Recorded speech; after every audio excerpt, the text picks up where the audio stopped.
Hello friends, जय माँ बगलामुखी, जय माँ से। देखिए, मैं अभी जस्ट भुवनेश्वरी मंदिर जा रही हूँ। माँ भवन कहते हैं ना, भुवनेश्वरी माँ, जिससे कहते हैं भवन की प्राप्ति होती है, सुख सुविधा मिलती है, राजपद का योग मिलता है। आप सभी भी अगर चाहो तो आज के दिन ह्रीम मंत्र का जाप कीजिए। ह्रीम मंत्र का जाप करने से कहते हैं ना भवन की प्राप्ति होती है, मान प्रतिष्ठा मिलती है, राजपद का योग मिलता है। आज मैं सभी के लिए, अपने पूरे यूट्यूब सब्सक्राइबर के लिए भवन प्राप्ति के लिए ज़रूर पूजा करूँगी। दूसरी बात, जिन लोगों ने मुझे कहते हैं ना ये षड्यंत्र करके गिराने की कोशिश की, गिराया मतलब वो सोच रहे कि पूजा पूरी नहीं कर पाएगी।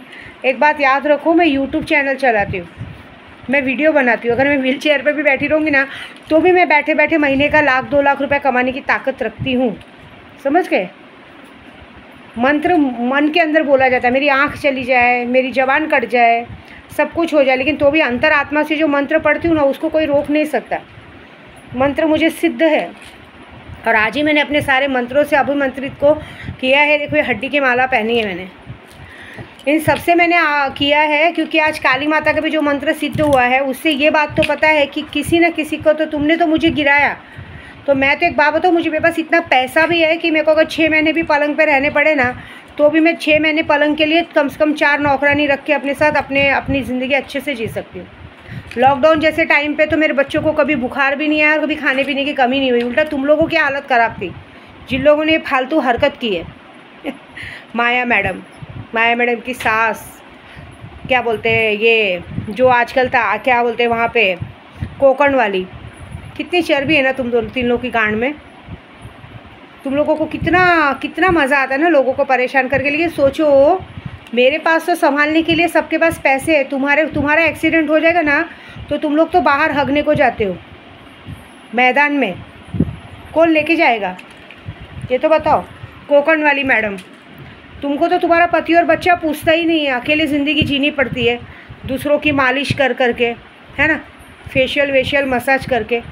तुम लोगों को तुम्हारा खुद का खर्चा चलाने के लिए दूसरों के बच्चों को अपने वश में करना पड़ता है, उन लोगों से पैसा मांग के खाना पड़ता है। तुझे कौन खिलाएगा?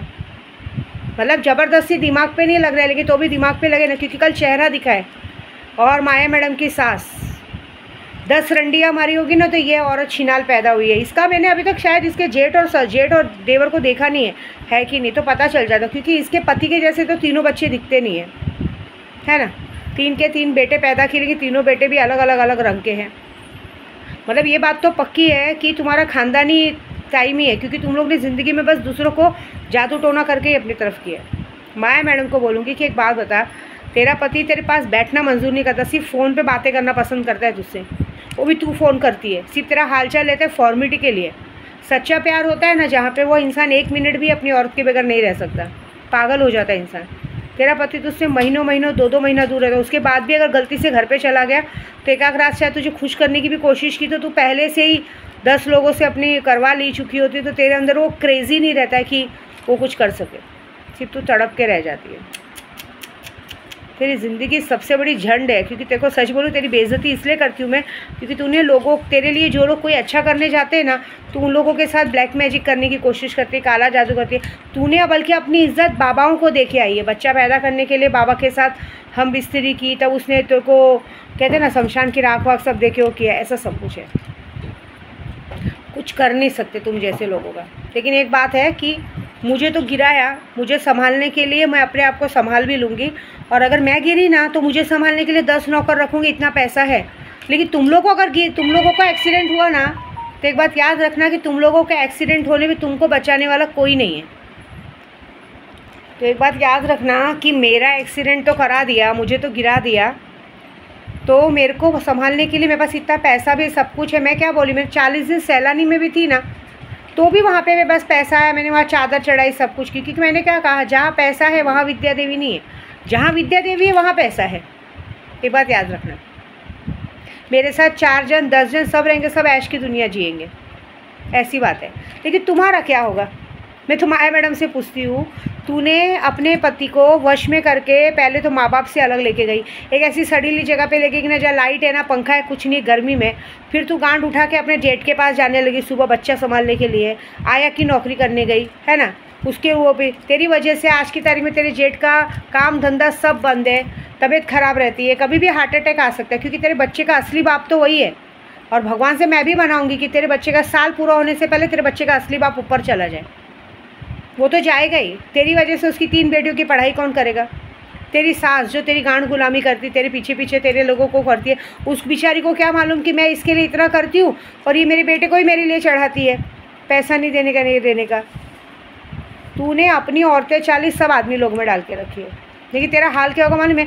तू अभी से इतनी बुढ़ी दिखती है, थोड़ा दिन बाद तेरा शरीर तो तेरा बच्चा जैसे ही थोड़ा बड़ा होगा तू तो नानी दादी दिखेगी, कोई तुझे देखेगा नहीं, ऐसी भी तुझे कोई पूछता नहीं है। सोच, अगर तू गलती से गिर गई, एक बात बता दूँ, अगर गलती, क्योंकि तू जहाँ तेरा मायका है वहाँ है, तू अगर गलती से गिर गई, तेरा हाथ पैर टूटता है, तो तुझे पता है ना, तेरे मायके वाले ना ससुराल वाले, पति तो बिल्कुल नहीं, वो तो तुझे बाथरूम ले जाने की बात कर रहा है, वो तेरे पास बैठेगा भी नहीं, वो तो सबसे पहले तेरा पीछा छुड़ा के तेरी सौत के पास भाग जाएगा। ये तो तुम लोग हरकत करते हो, तुम लोगों को लगता है कि ये चीज़ें मुझ पे आएगी।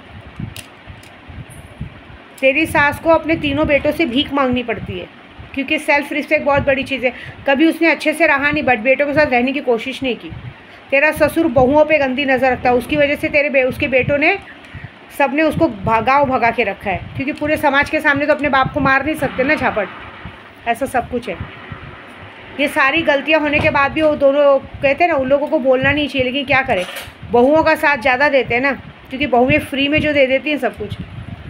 बोलने का मेरे को ऐसा बोलने का शौक़ नहीं, मुझे अच्छा भी नहीं लगता है सुबह सुबह सवाल शब्द बोलने का, लेकिन क्या करें, तुम लोग मेरी यात्रा में दखल डाल रहे हो। मेरा तुम लोग से कोई लेना देना नहीं है, मैं सिर्फ यहाँ पूजा कर रही हूँ मेरे बच्चों के घर के लिए, मेरे यूट्यूब सब्सक्राइबरों के लिए। यहाँ यूट्यूब सब्सक्राइबरों को भी कितनी गांड में चर्बी है, कितने लोग पूजा पाठ कराने के नाम पे मजाक करते हैं, ये करते हैं। ये बात याद रखना, यहाँ जो पूजा चालू है सबकी मैंने कल यही हालत ख़राब की है।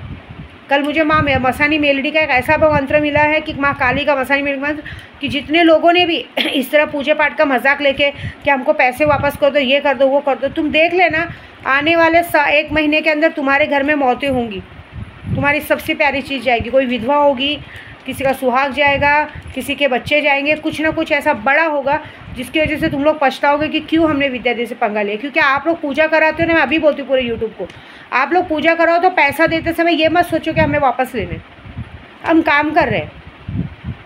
एक जुआ खेलता है इंसान, जुआ खेलने में जीतता है हारता है सब कुछ है, उसमें पैसा लेना देना आप लोग को शोभा नहीं देता। क्योंकि मुझे बुरा लगता है कि मैं इतनी मेहनत करती हूँ, पागल दिखती हूँ क्या?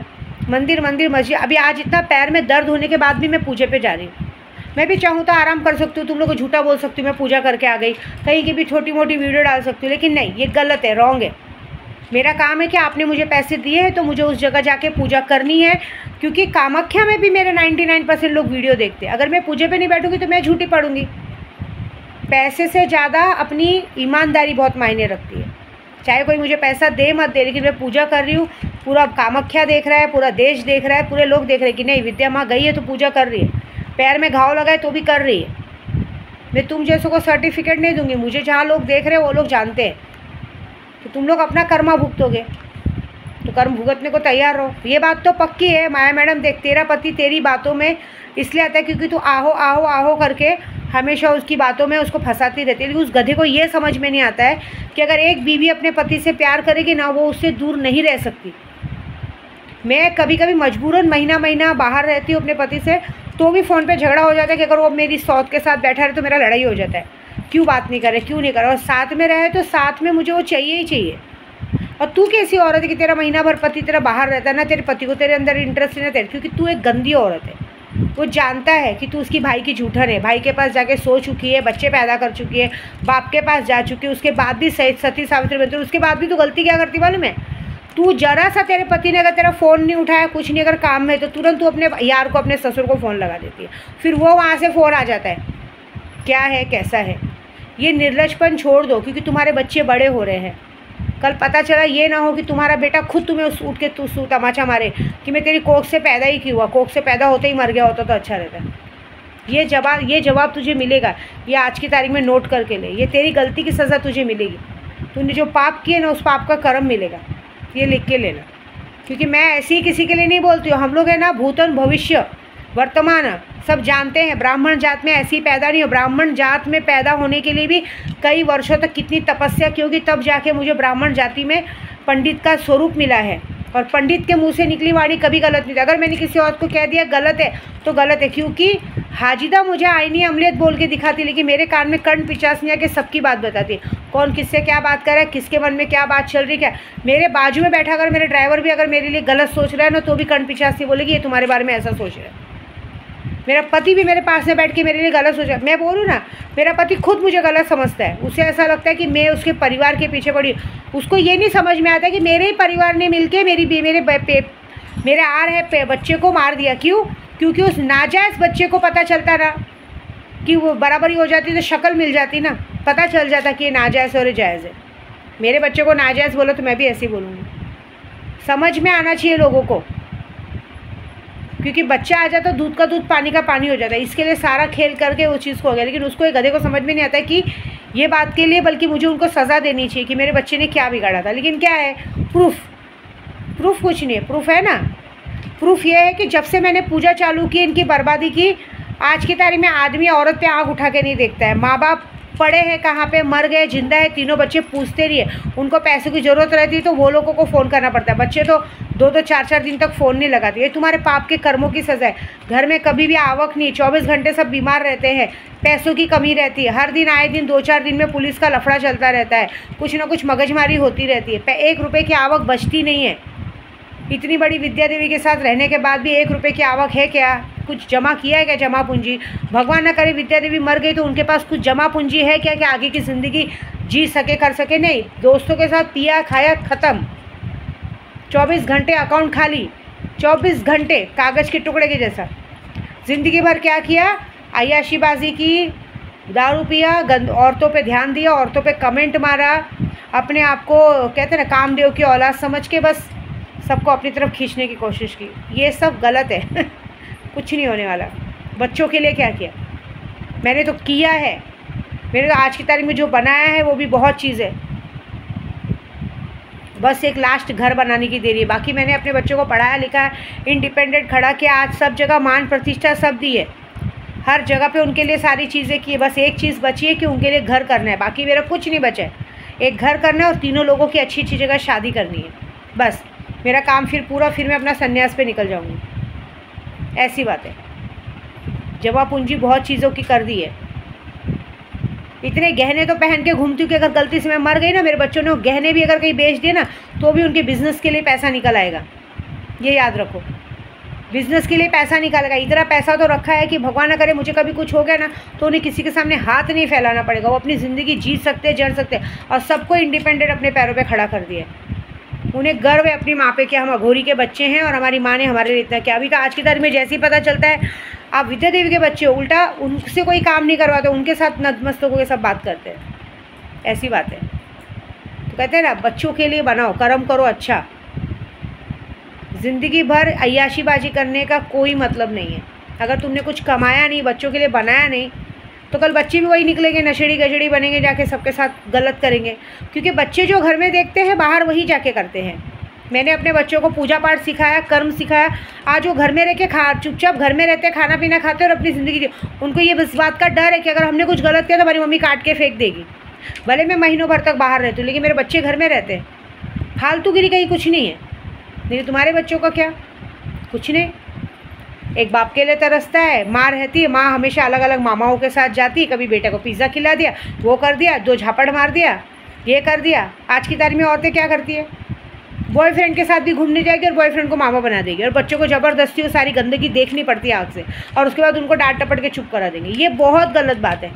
बच्चे हमेशा सच बोलते हैं, उनको सच बोलने से मत रोको, और उनके सामने एटलीस्ट गंदगी मत करो। क्योंकि ये बात याद रखना कि बच्चे जल्दी नहीं बोलते, लेकिन अगर किसी को अपना मानते और किसी के सामने बोल दे तो बहुत बड़ी बात है। मेरा एक छोटा सा बच्चा है, वो ऐसे किसी के सामने नहीं बोलेगा, लेकिन जैसे ही मैं बॉम्बे पहुंचूंगी, मेरे पास आएगा तो सारा बता देता है वो बात। मैं यहाँ गया था, आई में यहाँ गया था, आई में यहाँ पिक्चर गया था, किसके साथ गया था, सबको पप्पा बताया जाता है। पप्पा के साथ गया था। मैं बोली पप्पा तो मेरे साथ रहता, तो पिक्चर किसके साथ गया था, पिज़्ज़ा खाने किसके साथ गया था, क्योंकि पप्पा तो कभी पिज़्ज़ा खिलाने लेके जाएंगे नहीं, तो भी मुझे बता देता है। आई ये मॉल में गया था, पिक्चर देखने गया था, ये क्या। बच्चों को जो लोग अपने लगते हैं ना बच्चे, उनके सामने सारी पोल खोल देते हैं। लेकिन फिर आपको क्या लगता है? झूठ बोल रहे। झूठा नहीं होते वो लोग को उल्टा चीज़ें गंदी लगती है। मैंने देखा है एक छोटे से बच्चे को, अगर मैं कभी बता रही हूँ आपको, अगर मैं कभी अपने पति के बाजू में बैठी हूँ और कभी उनका सर दुखता है, अगर मेरी गोद में सर रख लेंगे और मेरा छोटा सा बच्चा सामने रहेगा ना, तो मैंने उसको कई बार देखा है वो उस साइड मुंडी करके बैठता है। तो मैंने क्या हुआ बेटा, तो बोलता कुछ नहीं। मैं बोली क्या हुआ, पापा का सर दुख रहा है ना, दबा रही हूँ, आपको नहीं अच्छा लग रहा है, हटा दो, तो कुछ नहीं। तो उसको अच्छा लगता है कि उसकी आई उसको बता रही है। तो मैं समझो उसने ऐसी क्या क्या गंदगी देखी होगी जिसकी वजह से वो ऐसी हरकत करता है। जाने तो ज़्यादा बोलूँगी तो पता चला उसको भी बहुत थप्पड़ पड़ेगा, क्योंकि मेरा वीडियो जाते ही सबसे पहले व्यूवर्स तो एक महान औरत ही है, तो फाटलू में बच्चे को मार पड़ेगी, ऐसी बात है। एटलीस्ट अपनी गंदगी का नतीजा, अपनी गंदगी का चीज़ तो बच्चों को तो मत बनाओ, समझे, बच्चों को उसमें हावी मत करो, नहीं तो कल बड़े होके वही तुमको उल्टा जवाब देंगे, ठीक है।